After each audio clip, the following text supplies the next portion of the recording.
sobrang dami po ng tao. Gaano po kahirap sa inyo yung trabaho ngayon? Mahirap sir kasi kumbaga maggangol na kami. Kasi yung maggugupit pa kami, maglilinis pa kami ng lapida, tapos mag-iis-is kami ng nicho, ganun. Parang doble trabaho ngayon, lalo ngayon mag-uundas. Parang doble trabaho, doble pagod, ganun. Mas mataas ba kinikita niyo pag November 1 or yung normal lang na araw? Medyo kunti lang naman na ano na kinikita namin sa undas.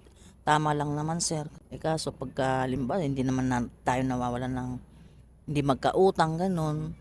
Kaya kumbaga yung singil namin ng undas parang ibabayad lang din sa nautang, ganun. Paano ba? Katulad po ito, sagot po ba to ng company o sarili niyo po ito? Sarili po namin to sir. Kasi hindi naman po kami ano ng kumpanya. Yung mga nakabulu lang po ang ano ng kumpanya ng Eternal. Sarili-sarili lang po namin ng amo namin. Pero saklaw pa rin po kami ng ano ng kumpanya ng Eternal. Kasi dito nga po kami nagtatrabaho. Ate, thank you po sa oras niyo po at